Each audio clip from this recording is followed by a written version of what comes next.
how do you market to people? Well, the answer is people don't want to be sold. They want to buy.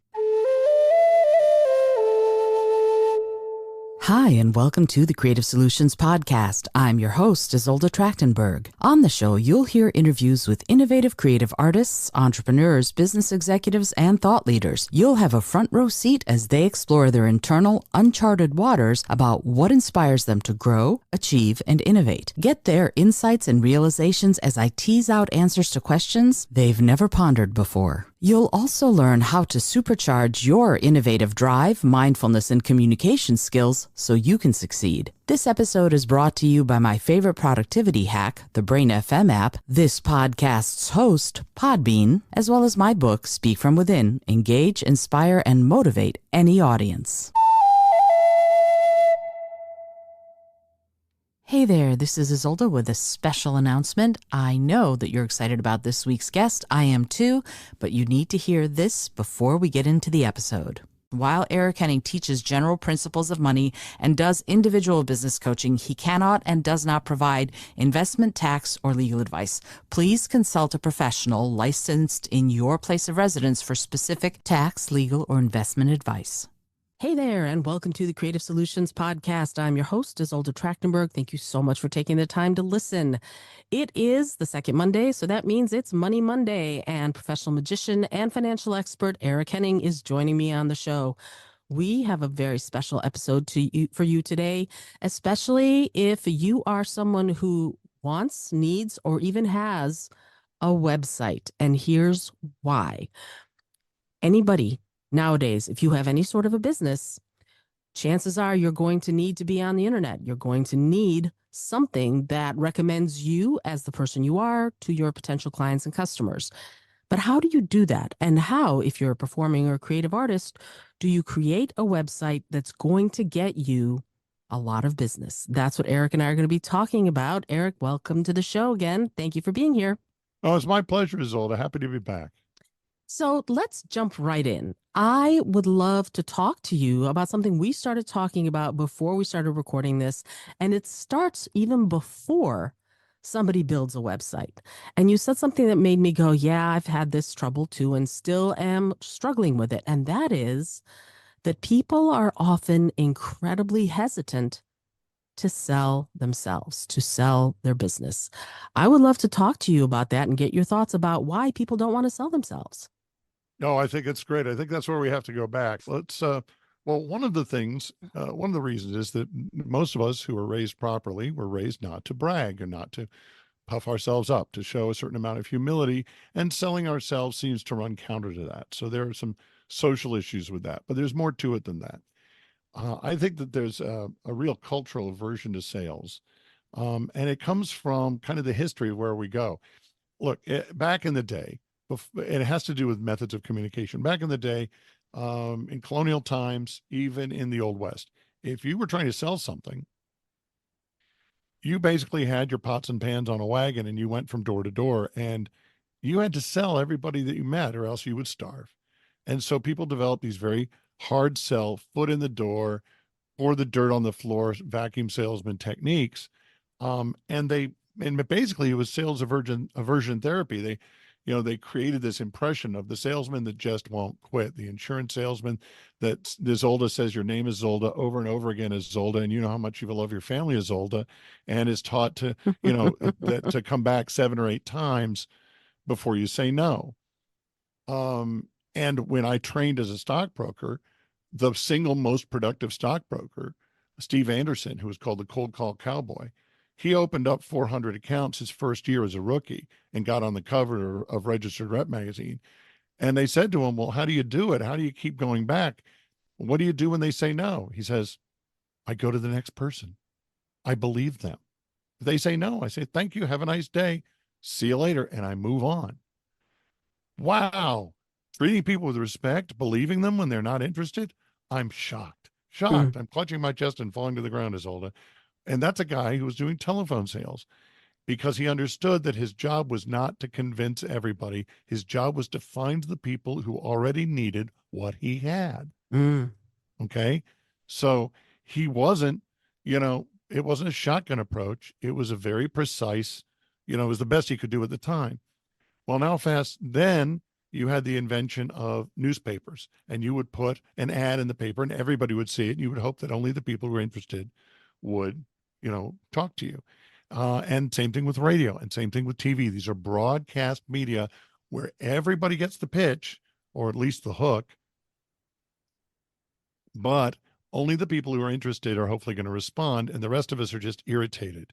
It's like mild athlete's foot. If you watch TV and you see all the ads for automobiles, they're incredibly irritating, unless you happen to need a car. And then the most fascinating thing in the world, if you're watching a cooking channel, it's all ads for baby stuff. Why? Because of their target market. And it's really irritating until you're pregnant and you're thinking about baby stuff. And then it's the most fascinating thing in the world. So that's why broadcast still works. But then you end up with these weird situations where ESPN is reporting about a gambling scandal in baseball, and this broadcast is sponsored by DraftKings or ESPN Bet or one of the other online betting things. And that becomes a little sticky. Mm-hmm. So we have this big cultural thing. People don't want to be sold. You add to that a whole generation of our parents and some of us for whom, look, our grandparents, when you got something in the mail, it was Christmas. When you got a phone call, it was an emergency. Now we have junk mail and spam calls, robocalls. So how do you market to people? Well, the answer is people don't want to be sold. They want to buy. It's kind of a cliche, but it's really true. We're like Debbie Fields in the mall. You smell the cookies, and then somebody walks up to you and says, would you like a free cookie? And before you know it, you're taking home a big bag full of heart attack inducing sweets, a big bag full of diabetes home to your family. So that's kind of what we're doing, is we're trying to say, are you interested in this? And the beauty of the web is that it's a worldwide broadcast medium.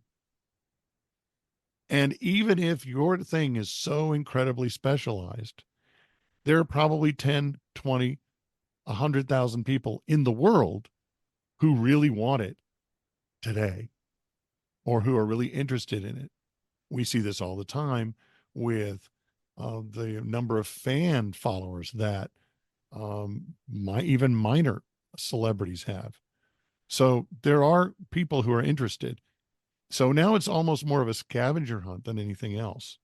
You're trying to find the people who really need. So this is the way we need to think about sales. We're not banging on people who don't want what we have to offer. We're not trying to sell everybody we talk to. What we're trying to do is find the people who have money and interest now, the people who really need or want or both what we have to offer and can afford to pay our rates. That's who we want. And in order to do that, we need to figure out who our market is, who our natural market is, who wants what we have to offer. And that gets us into why people buy. All right. Why do they buy? Funny you should ask. See that smooth segue, just years and years of practice. Okay. People buy for emotional reasons and justify it rationally later. Let me repeat that.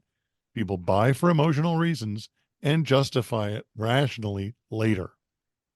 They buy the car that tickles their fancy, not necessarily the one they need. They vote for the candidate that makes them feel what they want to feel. They buy if they're having a tough time and having trouble paying the rent, they might buy a small luxury. They might buy a Starbucks drink or a donut or something like that, or a scented candle. That's why during recessions, the market for small luxuries skyrockets, because people are like, I'm working my tail off. I don't see I'm making any progress, but by golly, I can have a hamburger or whatever.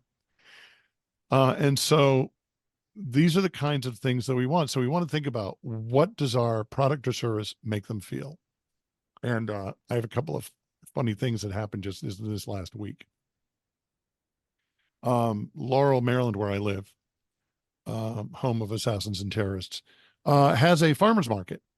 And it used to be once every other week. Now it's every Thursday from 3 to 7 in this beautiful vacant lot that has been redone And it's just lovely. And they have live music, and they have people selling all sorts of things from produce to um, food, like meals and all kinds of organic stuff and whatever.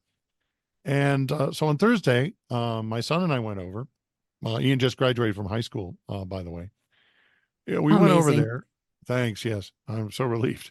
And we went there, and I bought a couple of things. I bought some snacks that were shelf stable because I knew I had a gig the next day and I wasn't sure if I was going to get dinner. So I bought some snacks. That was a utilitarian purchase, but it was something I bought before and I really enjoyed. And I bought, what else did I buy? I bought a scented candle, and I bought some beard oil and beard balm. Okay. Now, those are none of those things that I need to buy. None of them are necessities in life. Okay. But here's the thing. I bought the snacks because I thought I might need them. And even if I didn't need them Friday, which I did not, as it turned out, I got fed very, very well. Those are available. So when we drive to the beach, they're in the car. Great. Means we don't have to make another stop. Um, the scented candle thing is um, I'm not a big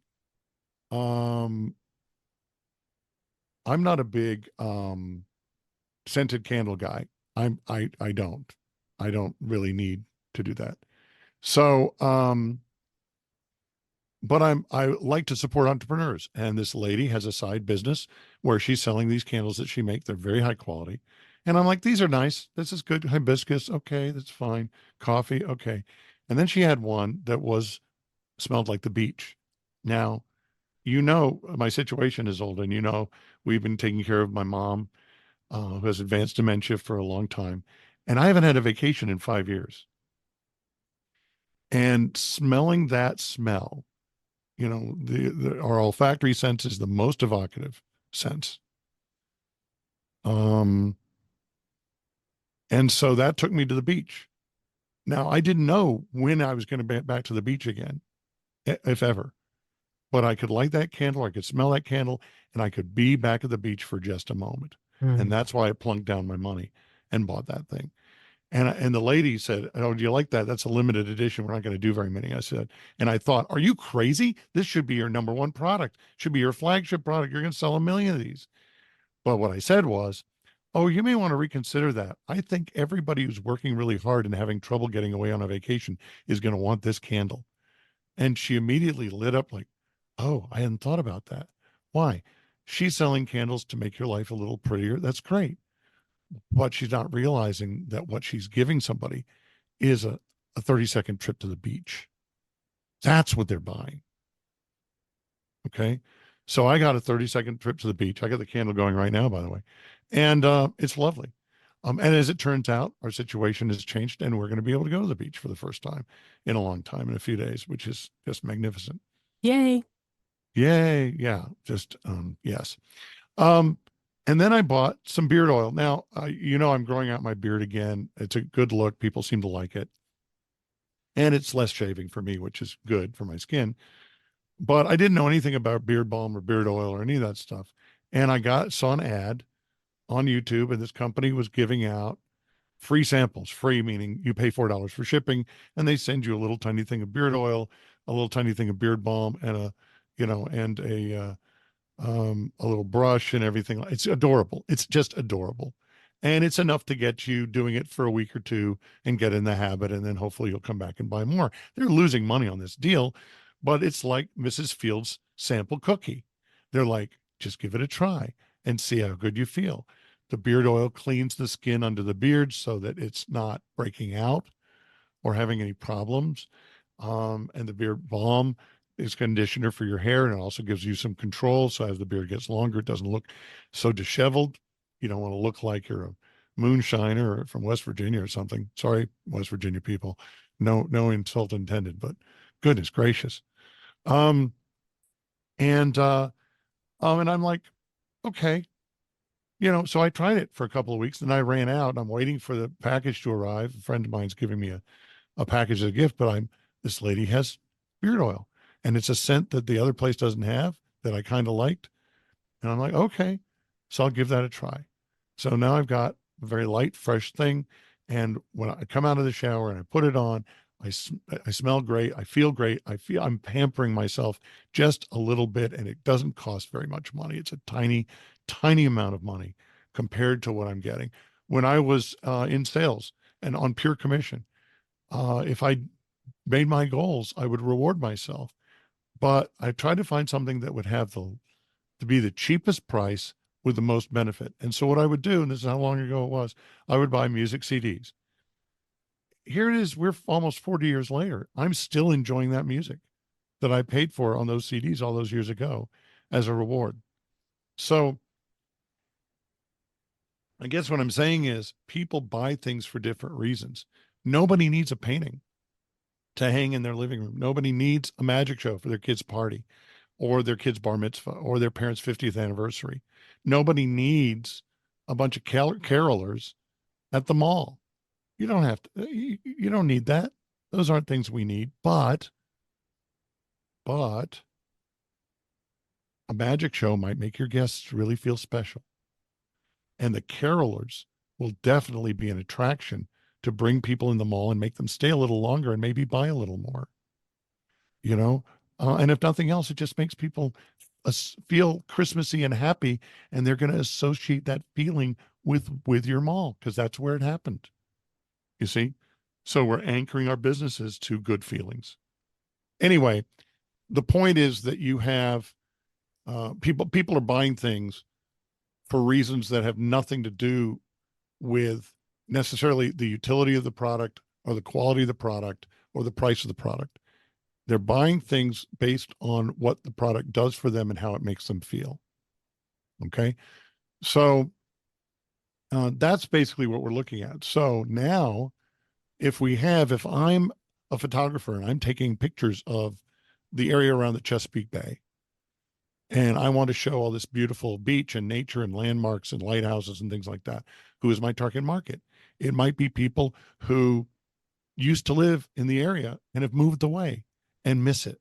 They were transferred for work or transferred in the military or something like that. And they really wish that they could be back. And so having those pictures reminds them of a happier time or a happier place or a place that they miss and a place they'd like to get back to. That's what they're buying. They're buying that nostalgia, that feeling of, oh, I really love this place. And that's one of your target markets, right? If your parents are, if your kids or grandkids moved away from the Chesapeake Bay area, you can send them those photos to remind them a little bit of their childhood and maybe be a not so subtle reminder to call your mother. And so people do buy things for all sorts of reasons, and it's up to us to find out why.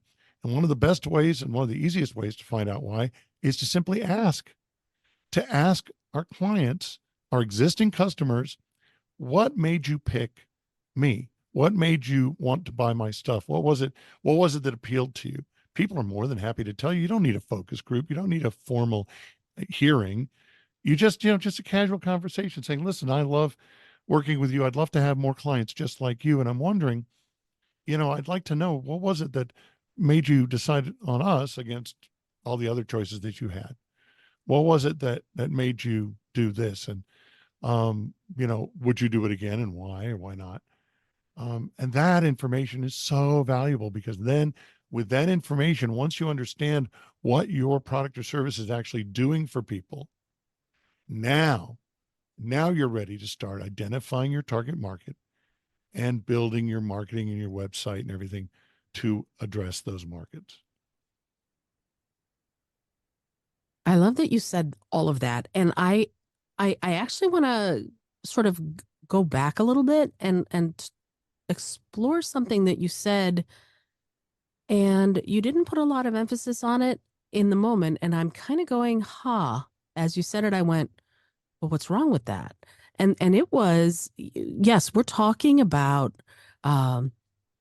people buy because, as you said, of emotional reasons. And when you were talking about carolers at the mall, and it might make people stay in the mall longer or buy more, And I think one of the things that I'm so interested in exploring, because I'm all about creativity and also contentment, honestly, recently especially.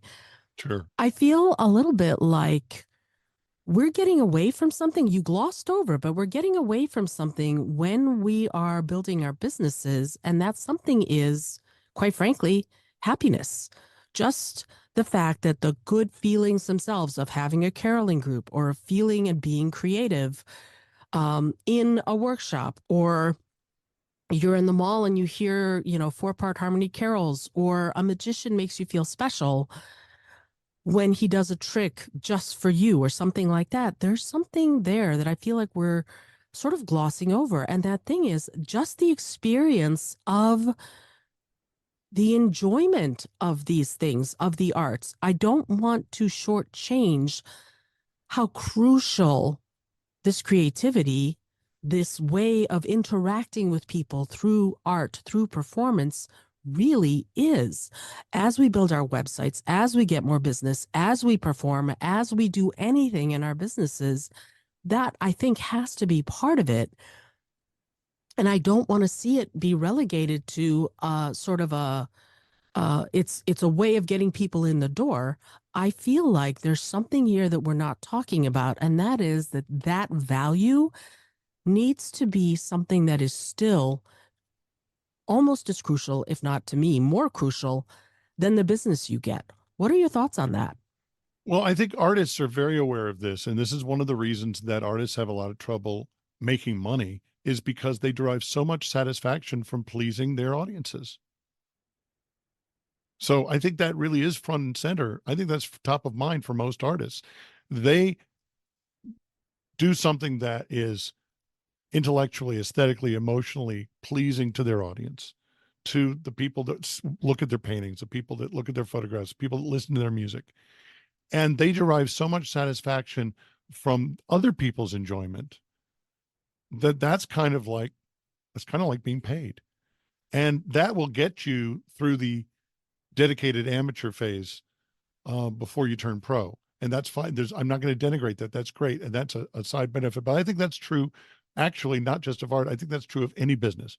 I think that if you're running a vegan restaurant and you make the best desserts in town, bar none of any restaurant, you make the best desserts in town so that people who choose to have a vegan diet do not have to compromise on flavor or enjoyment.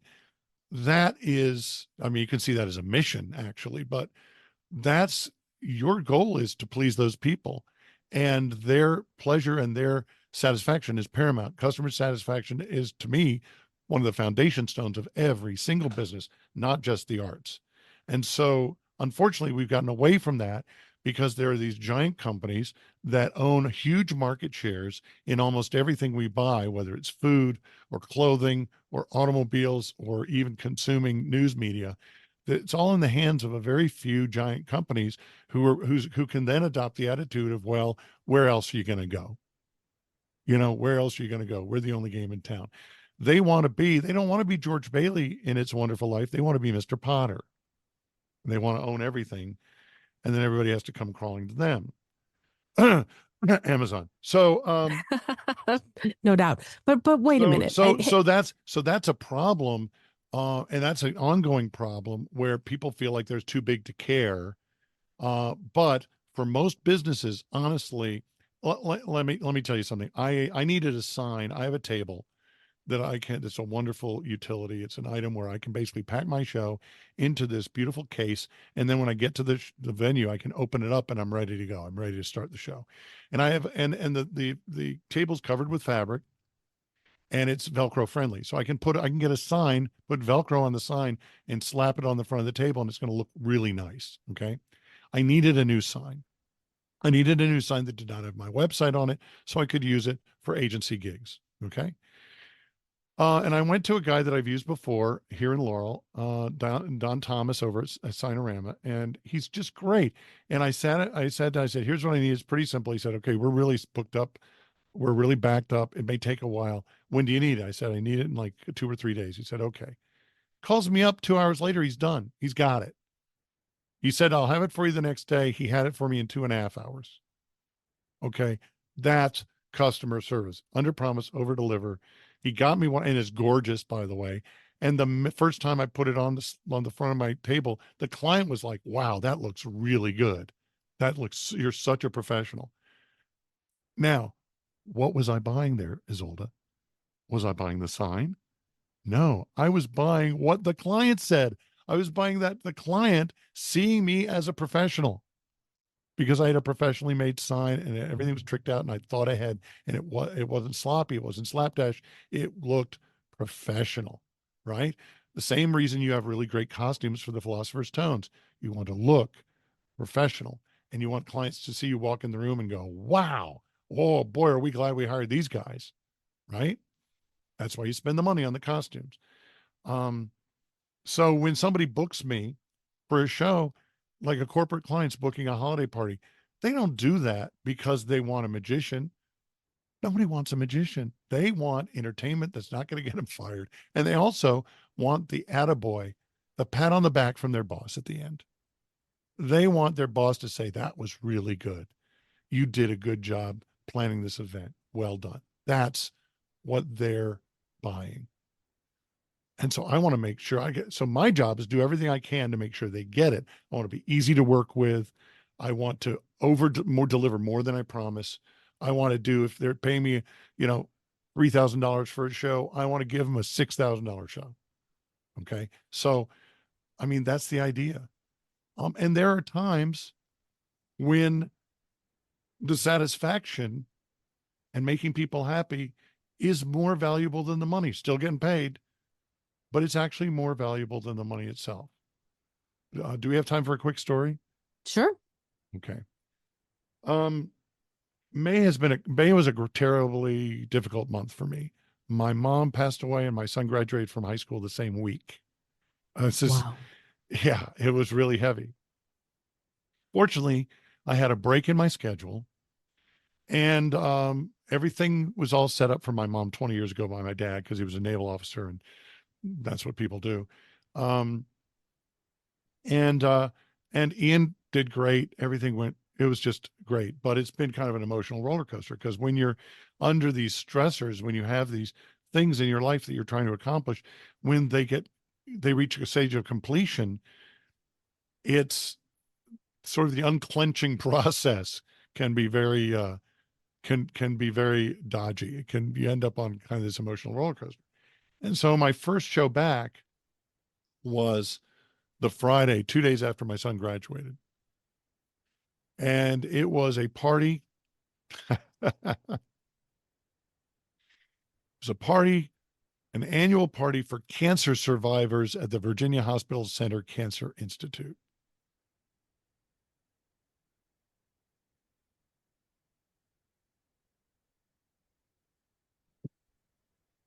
That was an emotional evening. And I'm like, what am I going to do for these people? Well, what I did was I got there really early and I talked to them and I heard their stories. And when people were running late because of traffic on a Friday night and because things were running behind, when the client said to me, I know you're supposed to go on at this time, I said, relax. I'm here for the evening. Put me on whenever you want. I'll go 2 hours late. I don't care. Let's get everybody in, get them fed, get them settled in, take care of your people. That's why we're here. And by doing that, the visible relaxation, the release of tension in her entire body was palpable. It was visible. And now I'm the guy she doesn't have to worry about. Now I'm the guy that's helping her instead of another thing on the list she has to worry about. And when I got up there, I just improv an introduction. I said, listen, we're here to celebrate the impossible. There is nothing I'm going to do in my show that has any significance compared to the gallery of miracles sitting in front of me. And let me tell you something, Izolda, I've never had a better audience. I've never done a better show. I've never had a better audience. I don't think I've ever had a happier client. And I drove out of there feeling 10 feet tall. I didn't even care about the money. The money didn't matter. The money wasn't important. I was doing something that I could do to celebrate something important. And I'm sorry. It's okay. Uh, Take your time.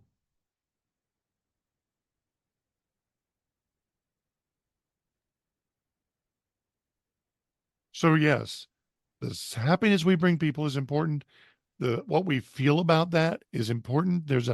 I believe that there is a sense of our altruism built into all art. Even protest art, angry art is there because people want the world to be better. They want us to do better. So yeah, we want to pay attention to that. And it goes hand in hand with making a living. Because if we're able to make a living, then we can do it more.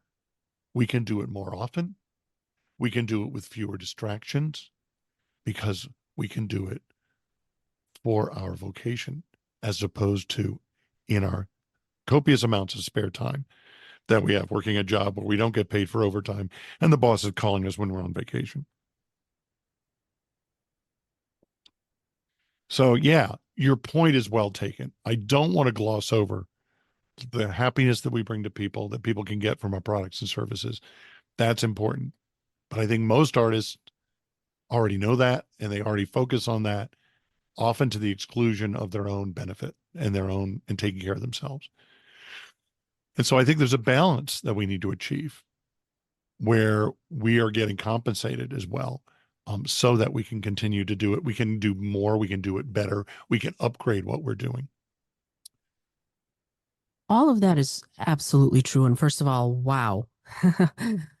Thank you for sharing everything that you just shared. This is the first time hearing that your mom passed away, so I'm very sorry for your loss.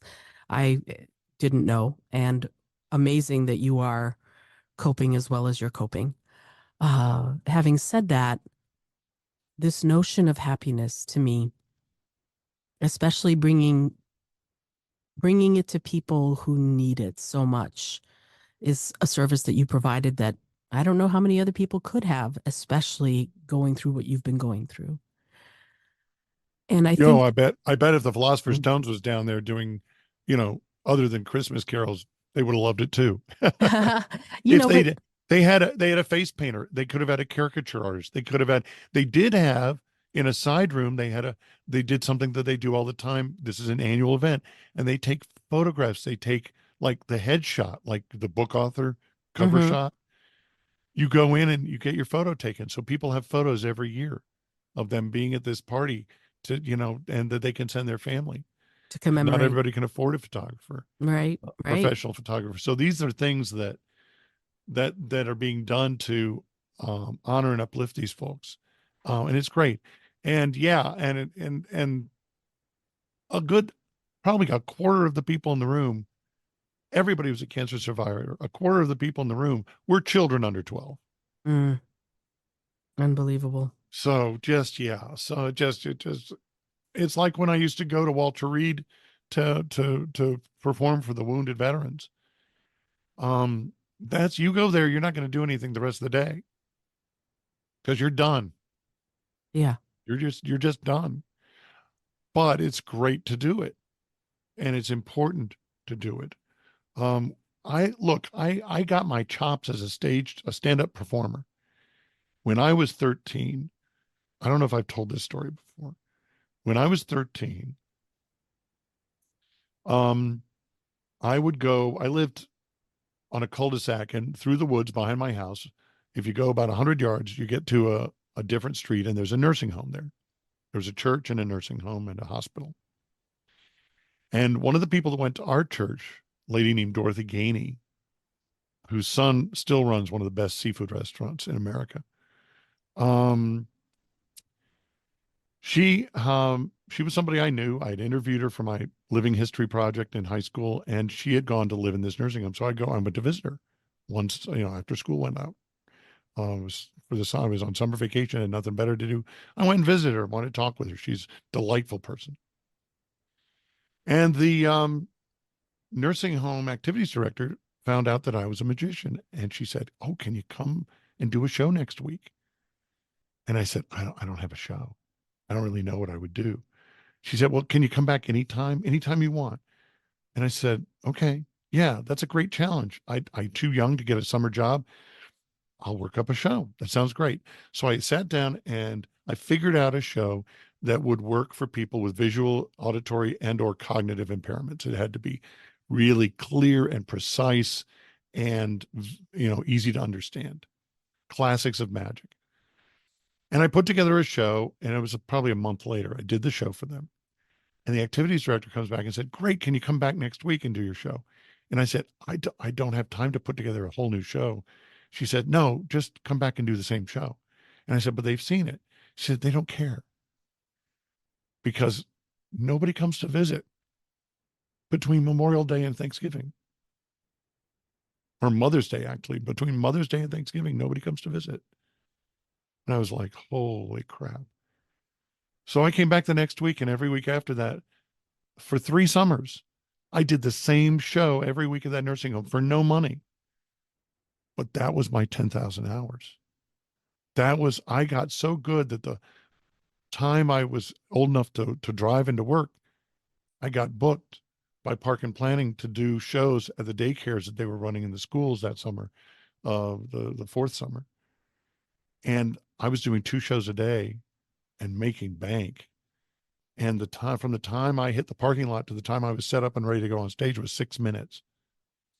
I mean, I was a machine. It was because I put in the time. Did I get paid? No, absolutely not. Not in money, but the delight in their faces was totally worth it. And I learned how to do a show that was so crisp and so clean and so precise and so easy to understand that knowledge has served me for most of 5 decades now. And I still think that I probably got the better end of that deal. But I didn't need to make a living at that point because I was a kid. I was living at my parents'. I didn't need the money. I had the opportunity. And I did that. So yeah, there are times when we will do it just for the love of it. There are groups that can't afford us. There are groups, and I feel like it's okay to do, I try to do at least one event a month where I'm not necessarily getting compensated. And I do it for a group that genuinely does not have the budget to hire a professional. I'm not going to take work away from another paid professional ever, if I can avoid it. But, by doing a free gig. But if there's a group that just genuinely can't pay, yeah, I will help if I can. So there are times when that making people happy is the reward. There are times when that's the reason we do it. But I don't believe there's any time that we don't get something else out of it. Sure, absolutely. And, and absolutely, I agree with you about everything you just said. And the Philosopher's Tones, we do like for women's shelters and things like that. Those are free gigs, absolutely, because they can't afford to pay us, but by gum, they deserve holiday carols if they want them. But what's interesting to me is that when I said what I said, you took the exact route that I thought you might take, which is absolutely correct as far as what we're talking about today, about from the artist's perspective. Yes, artists often will devalue as far as monetarily because they value, or maybe even sometimes overvalue, the happiness that they bring. And I'm actually not even talking about that. I'm talking about society. I'm talking about society and how people just kind of go, I expect artists to do it for the love of the game, as opposed to the fact that we are business people and the value that society is placing on our art is lower than it's placing on the sciences, for example. So that's something that I am butting my head against a lot when I talk about creative thinking and innovation in the corporate workshops I'm doing, because they don't understand that innovation stems from creativity and inspiration. That is Sure. artistic in nature. So we have to sort of combat that as well when we're talking about this stuff. Well, if society had their values in order, teachers would get paid like baseball players. Okay? Exactly. So I mean, there is a certain amount of this, but we've had this conversation before, Izolda. I talked about how everybody's in art starts out as an artist, and a lot of people, it's like that scene in Up in the Air where George Clooney says, how much did they pay you to give up your dreams? This guy wanted to run a restaurant. He wanted to be a chef, but instead he got this job that he hated because he had to support a family and pay a mortgage.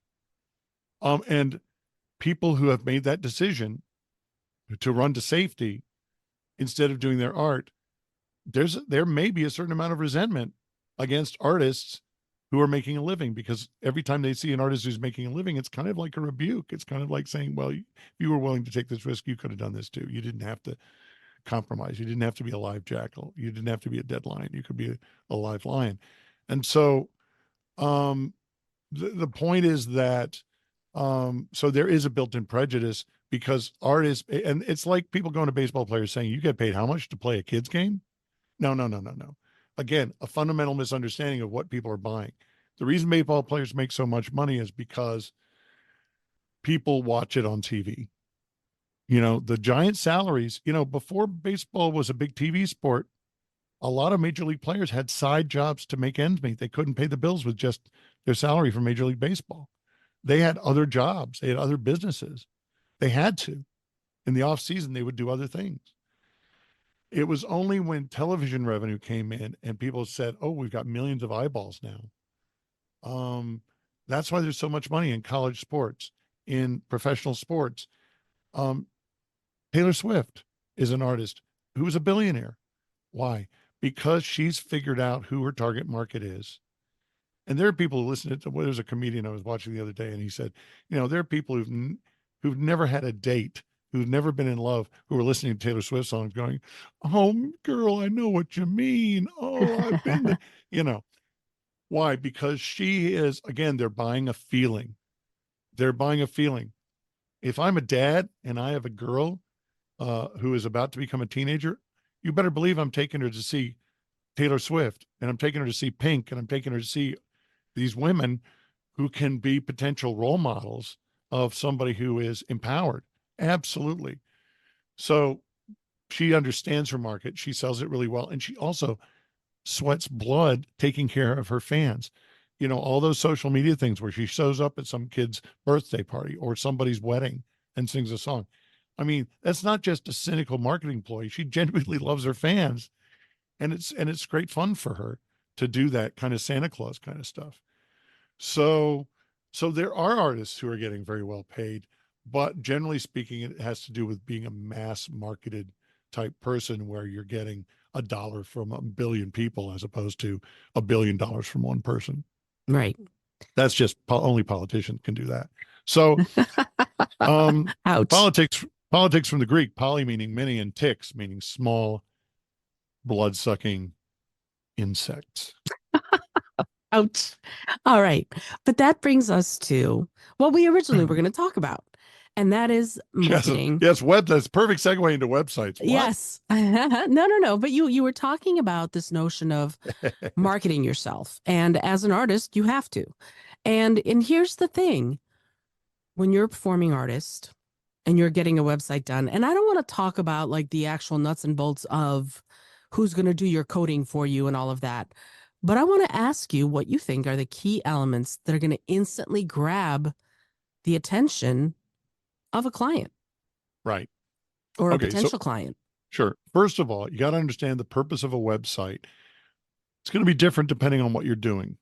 If you are selling a product, if you're selling photographic prints or paintings or, a physical object, then you want to have a website that displays those objects in an attractive way and targets people who will get a good feeling from those objects. We talked about photographs of the Chesapeake Bay before. I think that's a typical example. Mm-hmm.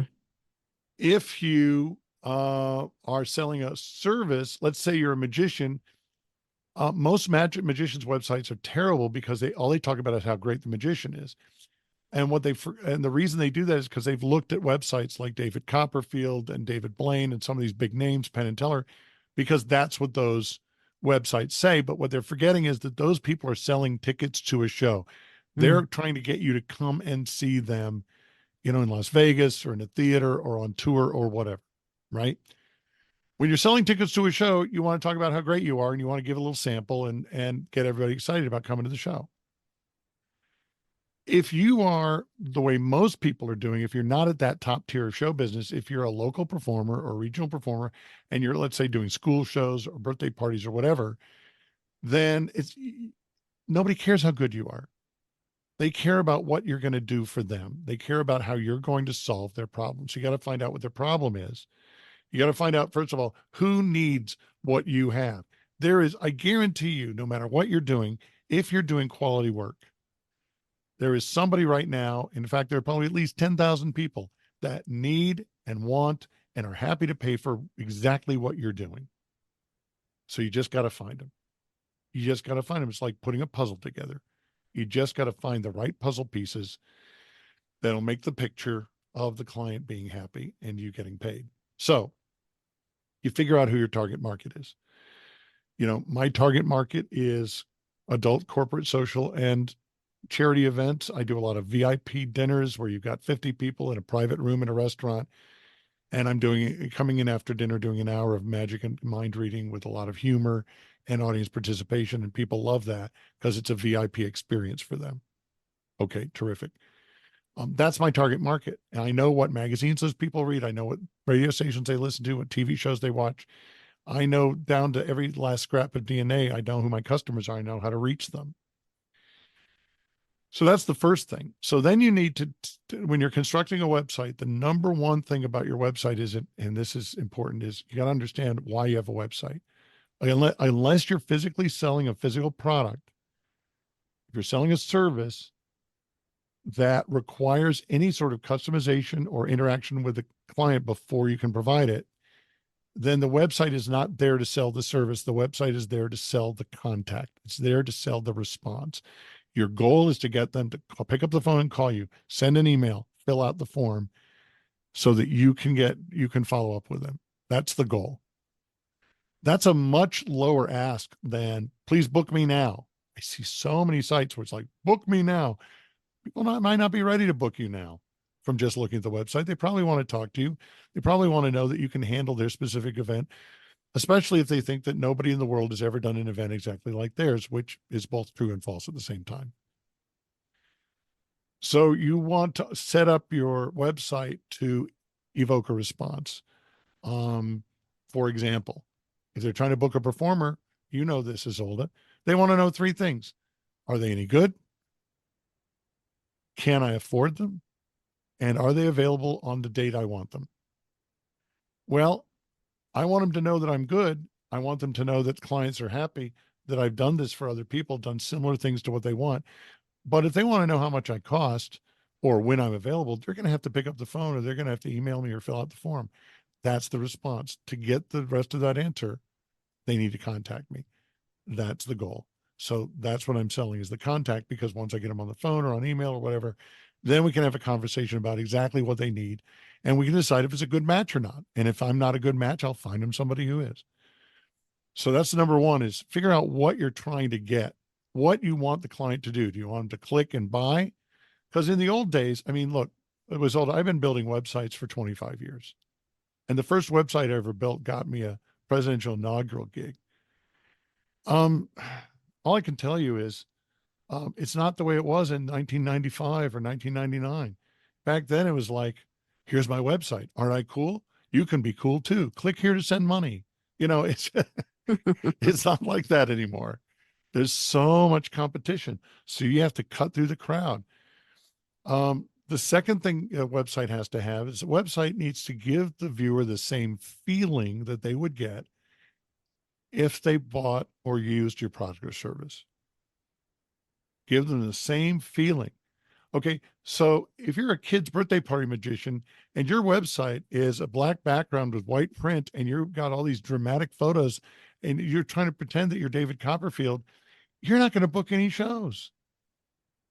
You're not going to book any shows because there's a mismatch there between what the client wants and what you're offering or what you're appearing to offer. So you want to give them the same feeling they would have if they saw you, in person. In your case, a picture of your group says it's worth 1,000,000 words, because, oh, here's what I'm going to get. I'm going to get these people who are clearly very professional looking, are going to do a good job. And now you can put some tracks or some video on there, and that's your Debbie Fields cookie. That's your free sample. I can't put my show up on video on my website, because magicians steal material from other magicians, and I'm not interested in doing that. And I found a trick that's kind of interesting. So if you don't want somebody to steal your songs necessarily or whatever, you could always, get permission and put up a cover tune, and that way they have to deal with Warner Brothers or BMI or ASCAP instead of you when they steal your song. But that's the third thing. You want a free sample. You want some kind of free sample on there. And what I sometimes do is I will do a promo reel, or I will do actually a video slideshow. And the video slideshow, particularly for family entertainers, is incredibly useful. Here's why. A video never gives you the same experience of seeing a live show, because there's that barrier. You're taking a step back. It's like trying to listen to a concert from inside of a tin can. It's not the same thing. You're never going to get the same feeling. It's going to feel flat.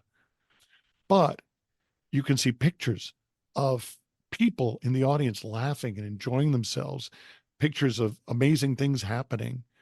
And you put that into a photo album, and you sprinkle it with text slides, show with sentences, testimonials, and quotes from happy clients.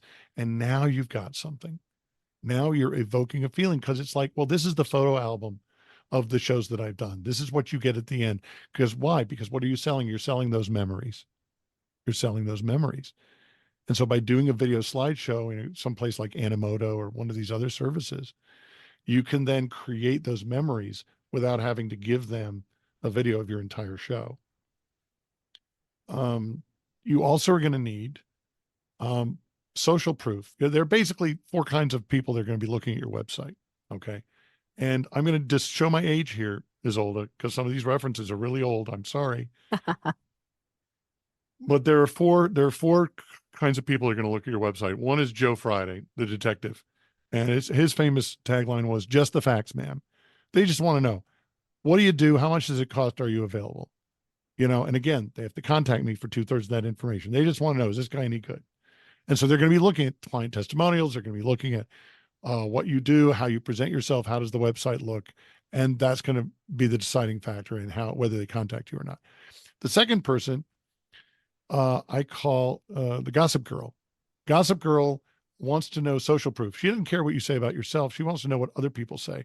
So this is where you get your Google reviews and your Facebook reviews and any kind of social proof, things that people have said about you on social media, and client testimonials that you've got on the website. But things like Google reviews are stronger than client testimonials that you put yourself on a website, because people can make stuff up. Whereas a Google review, there's some safeguards in place to prevent, so these are hopefully actual clients. Plus, with a Google review, you can respond. People are like, well, I can respond if it's a bad review. No, you should respond to every single review with a thank you. And this was great. And here's what the event was. And you basically you can respond with a miniature case study that then potential clients can look at and say, oh, I see. This was a banquet just like the one I'm doing, and here's what he did to help them. So you can respond to those Google reviews without giving too much detail or violating a client's privacy. You can say, this is the kind of thing we were doing. You see? And so that is great marketing as well, as part of your Google business profile, because a lot of times people aren't even going to get to your website. They're going to see your Google business profile first. And that's a whole nother conversation for a whole nother show. And let's do that next month, because a lot of people who have businesses have no idea that they can put their businesses on Google. There are some people don't even need a website. They just need a Google business profile. We can get to that next time. But so there's Joe Friday, there's Gossip Girl, and then there's Jay Peterman. Do you remember the Jay Peterman catalog? I do not. Made famous by the Jerry Seinfeld show. This was a catalog that sold a bunch of tchotchkes and stuff that nobody needed. Like you would get it sold you a pith. It had a pith helmet. You could buy a pith helmet. Nobody needs a pith helmet, but every page had these watercolor illustrations and these text, and they told a story about the pith helmet that saved the guy's life in sub-Saharan Africa when he was attacked by a rhino or whatever.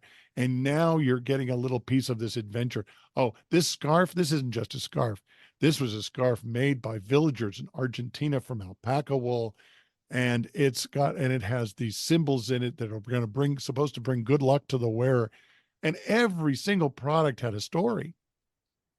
And Jay Peterman was a fictional person, although in Jerry Seinfeld's show, they brought him to life. They had a guy named Dan O'Hurley. I think I'm John O'Hurley, with a great sonorous voice, wonderful guy, play Jay Peterman, and they just made fun of the whole thing. But the idea is that you're not buying, if you buy something from Land's End, it's like, we're in Wisconsin, it gets cold here. You'll be fine. This coat will keep you warm. So now you own that. I buy that. I might be sitting in a cubicle, as a paralegal in a law firm in Washington, D.C., and I'm never going to see Maine, but I got a little piece of that. So I can kind of feel like an adventurer. That's why people buy sports jerseys. So it's a story. So the Jay Peterman client wants to know your story. They don't want to know that you got a magic book when you were 8 years old and that's how you became a magician. But they want to know a little bit about you, some background. And if you want to know how to tell that story, just watch any episode of America's Got Talent, because they are the masters of the backstory. Even Penn and Teller fool us. You get a backstory in every magician, and it's like 2 minutes long. It's perfect. That's what you want. You could even do a video backstory and have that be your promo video for your show or for your website. Those guys are masters. Study those and see what they're doing, and I think you'll get a great idea of kind of how to do that, because people are interested in other people. And finally, there is what I call Thurston Howell III, which is a Gilligan's Island reference. He was the millionaire. He was the millionaire, and he didn't care about anything but status. And the millionaire client, the status conscious client, of which there are just a couple in Washington, D.C., they want to know, who have you worked for? Who's your client list? I'm going to get, I was on the phone earlier this morning. We were laughing about it earlier. I had just stepped out of the shower and I got a phone call from an agent, and they're like, I need you for this. It's short notice, I know, but they need you for this party. And I'm like, that's great. And she said, the reason I called you is because you had worked for the Obamas in the White House and you'd done these presidential inaugurals, and that's going to help me sell it to the client. Great. That's terrific. It's amazing how many corporate events I get because of my resume. And that's why you do those things. Not too many people get paid when they work the White House, but it's great on your resume. So that's the 4 things you need. You need the facts they need to know. And one of the facts they need to know is where you work. If you work in New York City, you don't want to get calls from people who want you to do their kids' party in California, because chances are they're not going to pay for that flight and lodging and travel and all. They probably don't have the budget to fly out to California. They might, but chances aren't good. What's interesting about that, actually, and I find that this is something that I do for clients, is that if I get someone who, if they can afford to fly me, hey, I'll come and do your corporate workshop in Idaho. I've done that before. No problem. Sure. And if they can't, one of the things that we all do for each other, and we can all do for each other, is if they can't afford you, or they can't afford to fly you out or something like that, you probably know people that they could hire locally. And that's right. Something that we do for each other as part of all of us being here in the same boat, if you will. So that's something human that being, we can just do. being a mensch, being a human being. Exactly.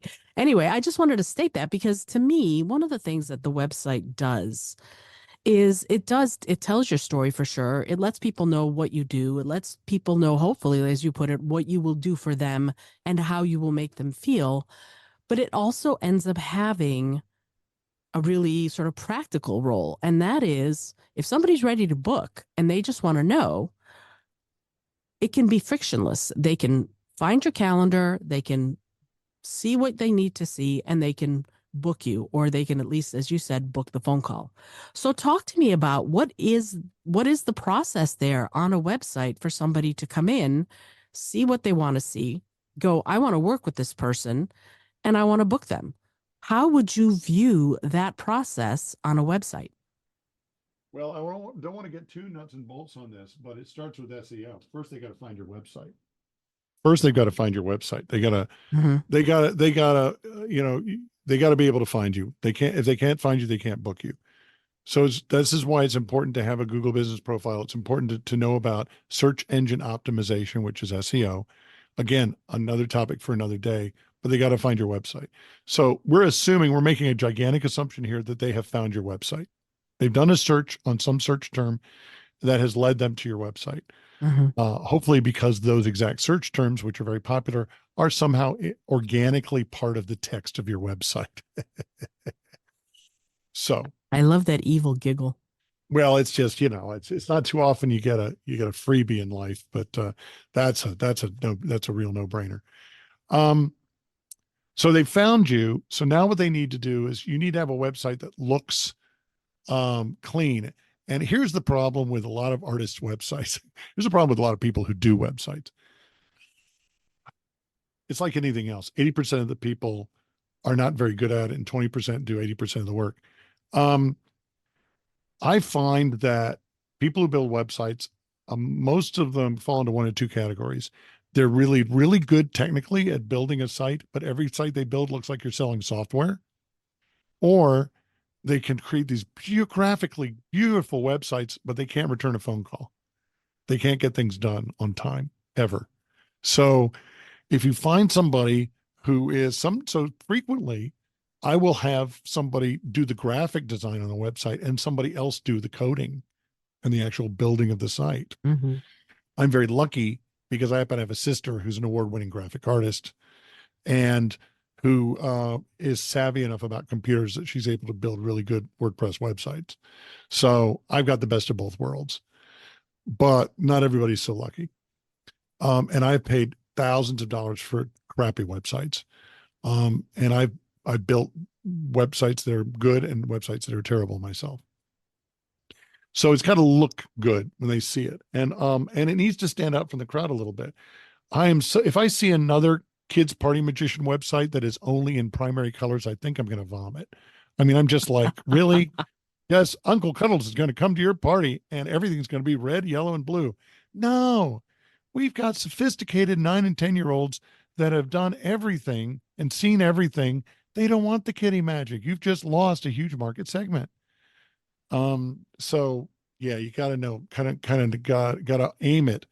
You study what colors evoke what emotions and create that accordingly. And by the way, when I say the website needs to evoke the feeling, the website needs to be coordinated with your business cards, your emails, everything you send out. If you have flyers or brochures, if you do trade shows and you have signage, it all needs to be coordinated to have the same look and feel.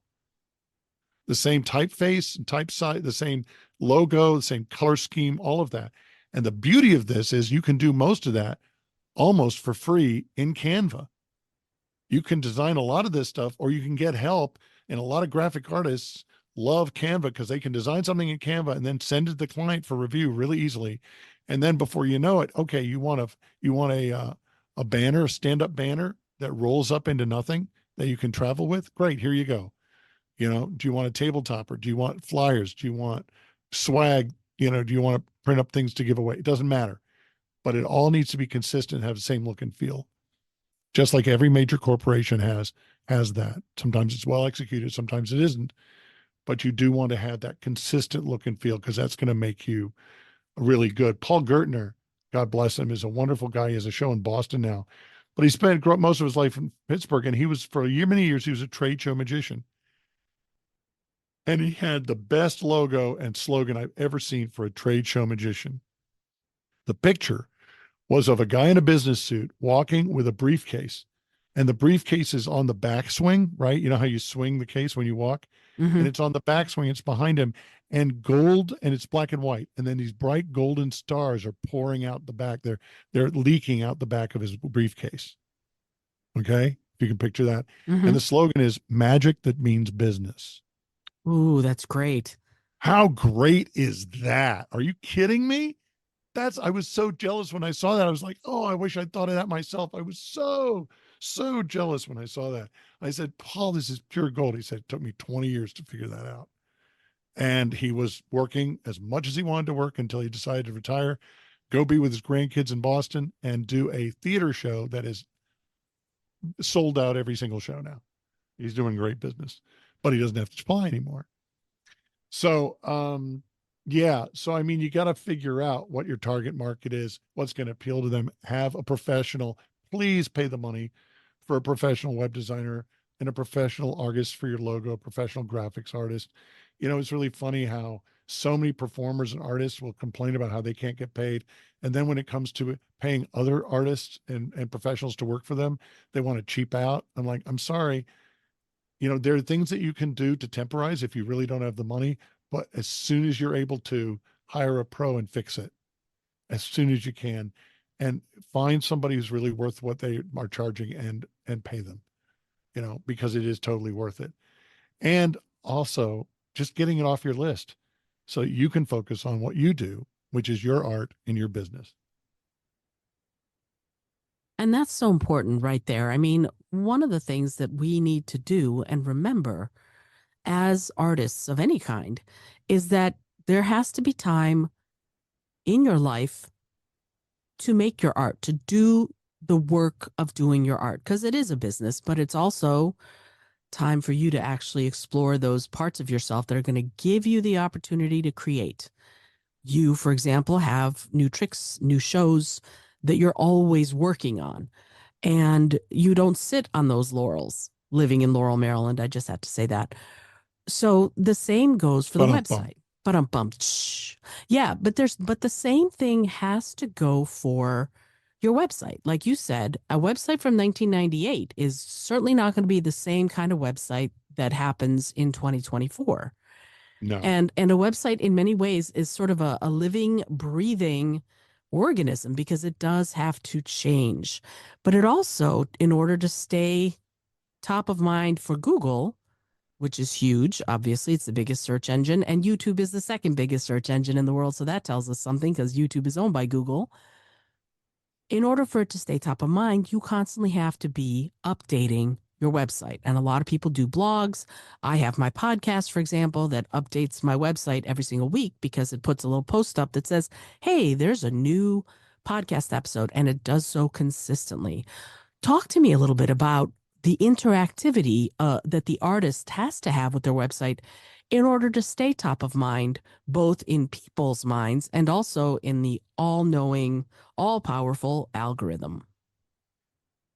Right. So here's how this works for people who may not be so technically inclined. A website is basically a collection of files that are on a computer. Just like if you're on a computer and you go pick up, you've got a Word document and you open it. You open the Word document and then let's say you change it. And when you save it, the computer notes the date and the time. And so every time you update that document, the date and the time that's attached to that document changes. It updates to the last time that you made a meaningful modification to that document. Okay. So every computer file has a date and a timestamp on it. So now the internet is basically a giant storage system where people are retrieving stuff. And of course, no storage system is, well, every storage system is only as good as its retrieval system. And Google has become the de facto retrieval system for the internet. But what it means is that Google wants to give people stuff that's actually going to help them. Because if Google is spitting out search results that nobody cares about or people can't use, guess what's going to happen? They're going to lose their position as the number one search engine because people are going to be like, Google doesn't give me what I need. I'm going to go to these other people over here. And so Google is constantly trying to make sure that they are providing. So actually the thing that keeps Google, I'm going to put this in quotes, honest, is the fact that there is a certain amount of competition and that if they want people to use them, they have to provide what people are looking for. They have to give people results that are going to actually help them. If I'm doing a search because I'm looking for my vegan friends are coming to visit and I'm looking for a vegan restaurant within a 10-mile radius, I damn well better get a list of vegan restaurants in a 10-mile radius instead of, oh, here's a restaurant where we're not really sure what they serve, or it's 25 miles away, or it's 2 states away. You see, I need what I'm looking for. And so one of the ways that Google does that is they have these programs called spiders, which, gives you horrible images from movies like The Matrix. But they have spiders. They basically go around the internet constantly looking at everything that's on the internet so they can catalog it. And one of the things that they want to do is get rid of dead websites. Somebody has estimated, I saw this recently, something like 80% of all websites that have ever been built are dead, are dormant. They're no longer being updated. They're no longer relevant. They've just been abandoned. Okay. So there's a lot of those websites from MySpace and GeoCities. Yikes. And, places like that nobody's ever going to look at again. And Google takes those don't even appear on the first page. Nobody's going to see them because the assumption is if the website hasn't been updated in a year, 10 years, 5 years or 10 years, that the owners abandoned it and the information is probably not relevant. That word's the most important. Relevancy. Relevancy is the king of everything. So one of the simplest ways to update your website is to have your designer every January 1st, the designer goes on every page at the bottom of every page and updates the copyright date to the new year. And now every single one of those files has been saved with a change, which means its date and timestamp is completely current, which is going to actually boost you in the search rankings. That's a simple thing, but you want to do more than that. You want to have updated content. Now, there's a couple of ways you can do it. I have a one-page site for my shows because everything I don't want people getting lost, wandering through my website and forget to contact me. But I do a public show, usually at least once a month. I do some kind of a public show.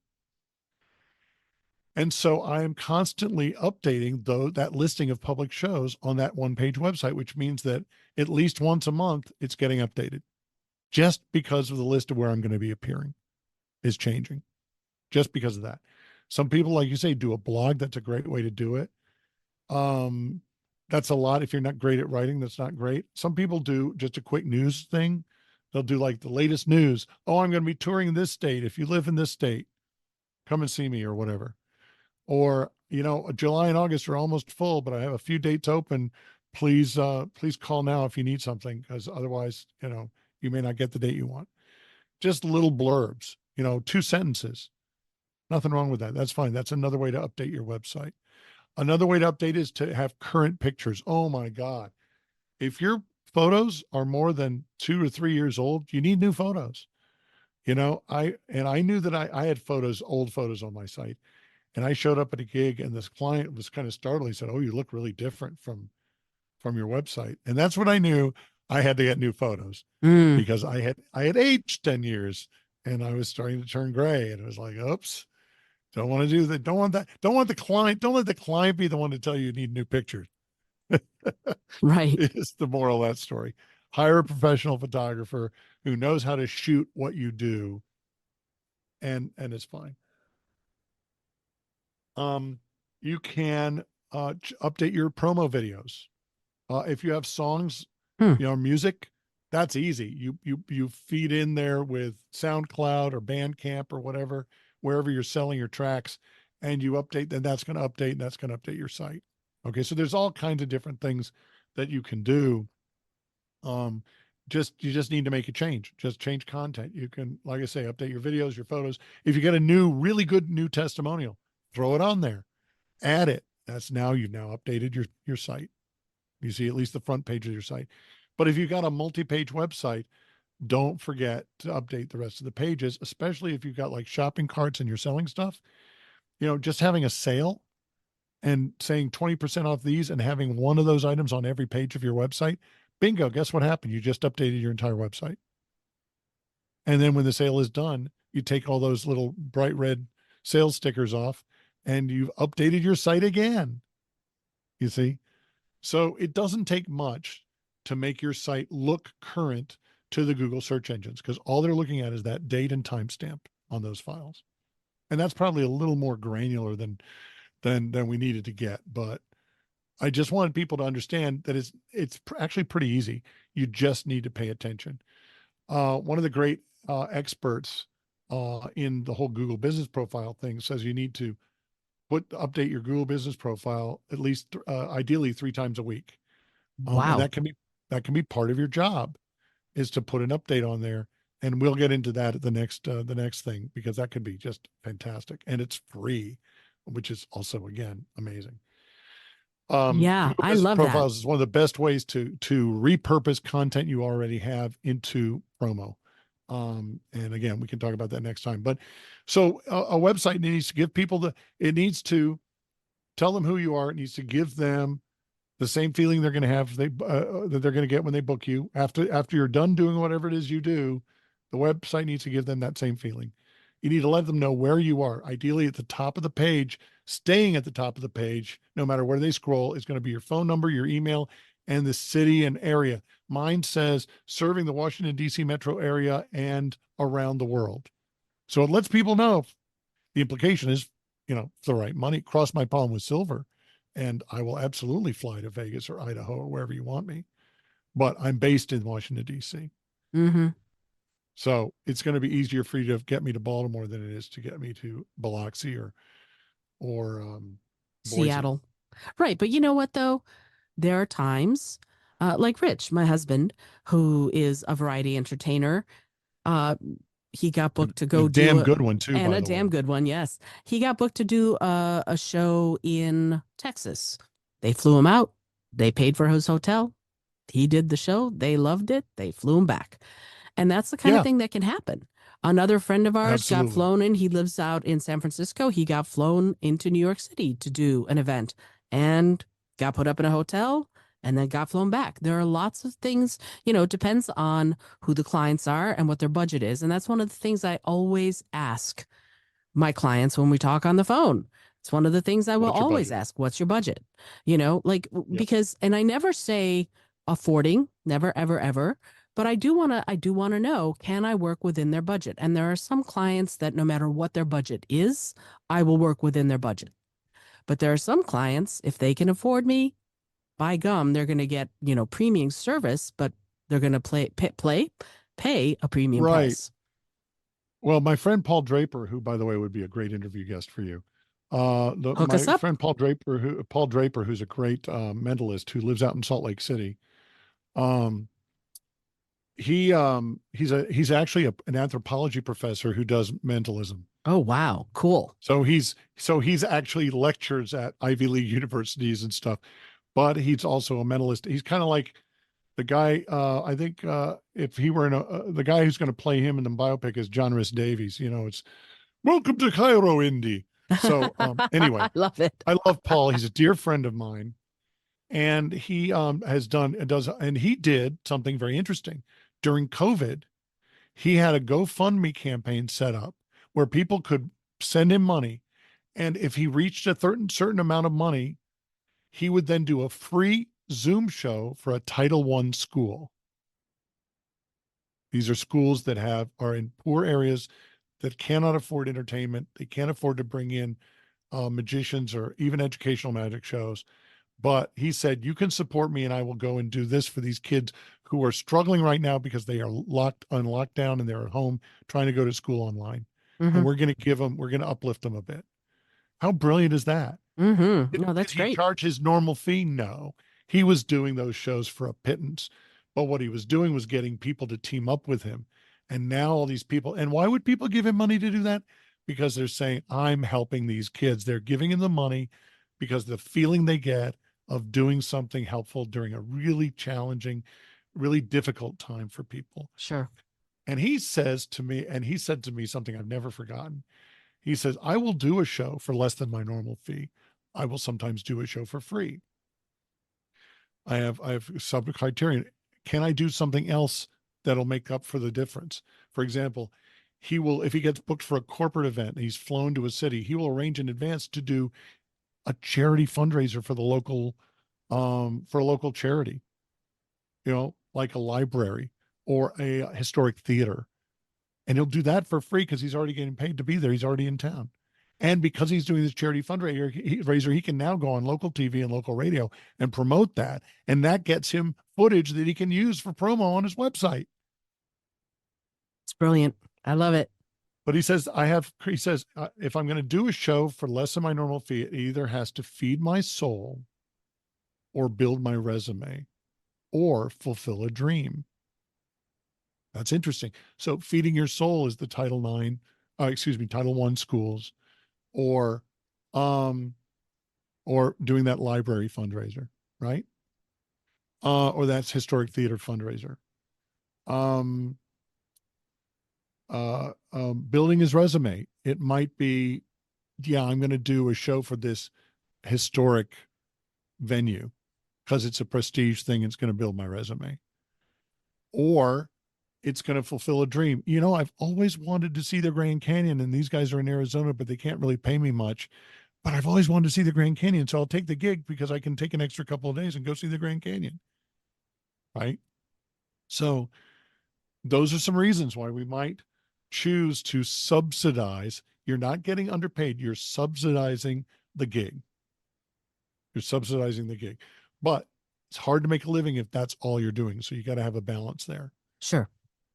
I like the idea of traveling to do a corporate gig and then taking a couple of extra days and doing a charity event in the same city, getting some newspaper coverage, getting some radio and TV. Because let's face it, local television stations, they love having visuals that don't involve body counts. Yeah.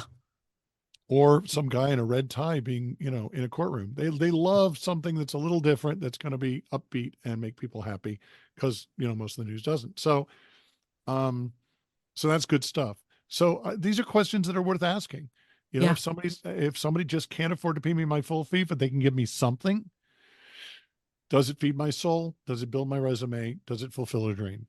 I think those are great. I think those are great criteria. And Paul's one of the deepest thinkers in our art. And actually, he's the guy who helped start the diversity and inclusion conference for magicians, which you might want to talk to him about too. I would love to have him on the show. He sounds fascinating. Anyway, so there's, I think the key, you can do whatever you want. The key is to be intentional about it and to have a plan. And so you're not just reacting to stuff randomly, right? You're not just trying to fend off things that are coming at you, but you're like, okay, if this happens, this is what I'm going to do. Right. It's a flow chart, right? You're not trying to defend yourself against a blizzard. You've got a flow chart. And you say, if this person says, well, we can't afford that, you can say, the other thing you can do is, if somebody says we can't afford your fee, you can say, well, reduce what you're going to do. Say, well, okay, I can do this for this amount of money, or I can come and do a public appearance and do some Q&A. We can do some pictures. There's, you have to decide what level of commitment you're willing to make. So anyway, but back to websites. So the website's got to give them the same feeling. It's got to tell them how you're going to solve their problem, how you're going to solve the problem. It's going to have testimonials that illustrate how you solve that problem for other people. It's going to give the Joe Friday the facts that he needs, except most of them, because then he's going to have to contact you. It's going to give Gossip Girl the social proof she craves. It's going to give Jay Peterman the backstory he wants. And it's going to give Thurston Howell III the list of prestige clients that you've worked for. So now you've covered all these folks, and you're going to have photos of yourself performing, and photos. You're going to have action shots. You're going to have reaction shots. Audience reaction shots are most important. And you're going to have simulated action shots in the studio, and you're going to have one studio portrait that's, going to be there. And the lead photo, the top photo on your website, is not going to be your studio shot. It's not necessarily going to be a reaction shot, although if you're a family entertainer, it might be. It's going to be the shot that evokes the most feeling. I believe the most successful children's entertainer in the United States is a friend of mine, Eric Naus, AKA the Great Zucchini. He does a comedy act. He does a physical comedy act disguised as a magic show, and it only works for toddlers and preschoolers. He works for children 7 and under, but mostly 5 and under. He owns that market. If you live in any of the better neighborhoods in DC, if you live in McLean or Bethesda or Potomac or any of those places, and your child does not have zucchini at their birthday party before they start kindergarten, child services will come and take away your kids. It's the law. I'm kidding. So um but the photo at the top, and he doesn't even need a website because he works entirely off referrals, and he's already booked into September and we're sitting here at the end of May, and he's booked into September already. So he's booked solid. The reason he has a website is so people can find out his phone number and call him and book him. That's why he has a website. So people already know about him. They're already going to look for him. But the top of his photo is a beautiful shot where he was in Reading, Pennsylvania at the Reading Market, and he's on stage doing a big festival, and there's this sea of children. There's like 300, 400 kids in front of him, all laughing and giggling, and he's standing there with his arms outstretched, lit up, and he's got his logo t-shirt with his logo on the back, the Great Zucchini, and it's the rock star shot. It's the shot behind John Bon Jovi during the concert, right? It's the shot behind any rock star. You're looking out over the audience with the lights and everything. It's the rock star shot. And it's the photo that we used for the cover of the first book that we did together called Kid Show Rockstar. So yeah, that you look at that and that's like, you're never going to see that on any other family entertainer's website. This guy is not just an entertainer. He's a rock star, and kids all know him, and kids, are like banging on their parents. Please, can we have zucchini? The entertainer, not the food. Kids hate zucchini. Oh, I don't know. If you saute it just right and give me the opportunity to eat it like it's spaghetti, I love it. Oh, well, there you go. Okay, zoodles. There you go. Zoodles, one of the great inventions of our time, may I say. Right. For sure. So the website is there to do all this stuff, but in order to even begin the design process, you got to know who you're trying to reach. You got to know who your market is. And sometimes it helps to have a coach or somebody to tell you that, or to help you with that, because sometimes it's hard for us to see. Sometimes it's hard for us to see. I have a coaching client right now who's a very successful street magician, but he wants to break into the corporate market. He's got to make some changes. Some of his scripts are a little rough. Some of his interactions with the audience are a little rough. They work on the street. They're great on the street because he's edgy and gritty and urban, but that's not what corporate bookers are looking for necessarily. And so we're going to say he's a diamond, but we got to do a little cutting and polishing, and then he'll be ready because his skills are off the charts. He's hilarious. He's very skilled. He can do this market. He just needs a little bit of a makeover. So that's what we're doing. And that's the thing. A website will also reflect that. As you grow and as you change as a performer or as any entrepreneur, your Absolutely. website needs to change to reflect who you are now. And that's something that's interesting for me. I had to start a whole new website because my old website, A, got very convoluted, but B, I found that it was more my artistic work and I was really focusing more on that. And I wasn't focusing as much on the corporate workshops that I'm doing. They're related because my corporate workshops are on innovation and creative thinking, but it's not the same. So I actually had to separate them so that people could find my art and artwork when they needed that, and so that people could find my corporate speaking and workshops when they need that. And sometimes you have to have multiple sites for the different arms of whatever creative business you have. Oh, this is especially true. Yeah. For magicians, if you got people who are transitioning from doing kids shows, family magic to corporate world, you need separate websites because corporate folks are the only time they're going to hire kids magicians are for a company party, company holiday party where kids are invited, which is fewer and fewer nowadays, or a company picnic. And that's when you're going to get those gigs. But yeah, you need to keep it separate because it's a whole different thing. And when corporations looking for a magician, they're terrified that they're going to get, some kid show performer showing up in a clown suit. They don't want that. That's just a mismatch. Doesn't mean that somebody else doesn't want that. There are a lot of other people that want that. But this particular audience, that's a mismatch. So you absolutely need a website that matches the client. And one of the ways to do this is to look at the clients you've already had and think about the gigs or the interactions that were the best. The ones that where you wish you could, every client was like this. Your top 10 or 20 clients that you just love working with. They book you every year.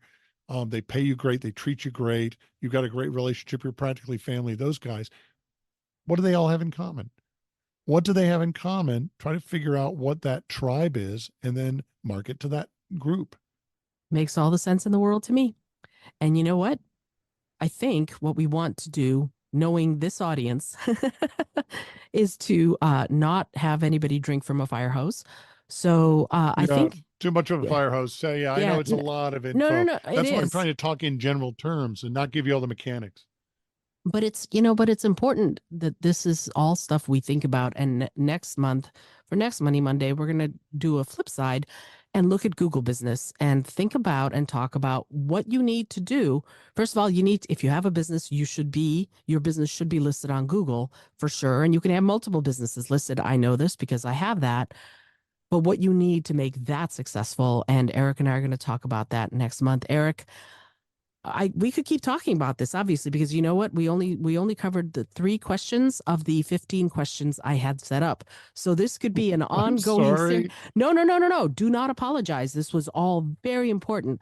My point is that this is a really challenging subject because in many ways, your website is your calling card, and getting that right, especially when you're a creative entrepreneur, is really important. And so you gave great information, but I do have to say that there's still more we didn't even talk about. So maybe we'll do a website part 2 in August or something, or July, because it's important. Sure. Because this is the way most people are going to find us, unless it's referrals. And that's another episode we could do, is That's a how do you whole work other with episode. exactly. See, we've got the summer all played out. So the one for July will be Google business, and the one for August will be referrals and how you work that. And then maybe we'll do website part 2. We have so much to talk about. All right, cool. Eric, again, thank you so much for being on the show. As always, you are a font of wisdom and information, and I'm really grateful that you're taking the time to keep coming back and do Money Mondays. This is fantastic. Well, it's my pleasure, Izolda. Thank you so much. And hopefully this will help some folks wrap their heads around what can be a very large and overwhelming topic. Believe me, there's plenty of help available, and you're not facing anything. If you're a creative entrepreneur, you're not facing anything that thousands of people haven't had to deal with already. So there's a lot of information and a lot of help available. Very true. All right. Sometimes thinking about it makes me tired because there is a lot of information, but not all of it is good. And you have given so much great information. So I'm super grateful for that. Thank you again for being on the show, Eric Henning. And if you want to find out more about Eric Henning, there are lots of ways. I'm going to put the links in the show notes, but the Money Arts Academy is one way to find him. There's a YouTube channel. There's EricHenningMagic.com. I think that's one of them. There's so That's many the main different magic site. Also, by the way, June 22nd, Washington Magic is doing our June dinner show at the Arts Club of Washington, which is the old James Monroe Presidential Mansion on I Street. And it's a fundraiser for the Arts Club. Oh, fabulous. They're refurbishing their kitchen and trying to get that finished. So we're doing that as a fundraiser. It's a great opportunity to come and see get one of the hardest tickets in DC to get. We only have about 60, 70 seats. And it's a fantastic venue. It's beautiful Federalist era townhouses from 1802 provide a backdrop to this very elegant parlor and stage magic that we do. And I think you're going to have a really good time. It's been called the best date night in Washington. So I will certainly take that as a compliment.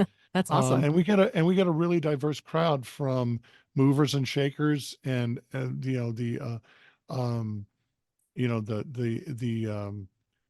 elderly lions of the Washington establishment to young tech entrepreneurs. We get and everything in between, and people from all over the world. So it's a fun evening. And I encourage people to go to washingtonmagic.com and get their tickets as soon as possible because it's already selling out. Yeah, and I have been on a date night with my husband to Washington Magic, and it was fantastic. You should definitely go if you're in the DC, Baltimore area. Make the drive or the metro. I live in New York City now. I say subway. Make the metro ride. Go to this show. You should definitely go. And I will put the link to Washington Magic in the show notes as well Thanks. as to Money Arts Academy, of course, as well as to Money Arts Academy and Eric's main magic website. If you want to hire a professional magician, first of all, he will travel the world if you've got the budget for that. But if you're in the DC or Baltimore metro area, you know what to do. You know how to find him. He's the best. You will love him. He's amazing. I just No, wanted to, I wanted guys, to give you. she's just saying that because it's true. Okay, come on. Aw, shucks. Anyway, this has been the Creative Solutions Podcast, Money Monday, with professional magician and finance expert Eric Henning, who's always the guest on Money Mondays, second Monday of every month. Join us next month when we're talking about Google Business and why you need to do that, why you need to be listed, and the best way to get listed if you're a creative artist or performing artist, but also if you're an entrepreneur of any kind and you don't have your Google Business listing, you need to. We're going to talk more about that and why you need to do it and how you need to do it in the July Money Monday. Until next time, this is Izolda Trachtenberg for the Creative Solutions Podcast, reminding you, as always, to be bold, be creative, and most of all, be kind. While Eric Henning teaches general principles of money and does individual business coaching, he cannot and does not provide investment, tax, or legal advice. Please consult a professional licensed in your place of residence for specific tax, legal, or investment advice. Thanks so much for joining me today. I really appreciate you being here. Please subscribe to the show if you're new, and it would mean the world to me if you told a friend about it. Today's episode was produced by Izolda Trachtenberg and is copyright 2024. As always, please remember this is for educational and entertainment purposes only. Past performance does not guarantee future results, although we can always hope.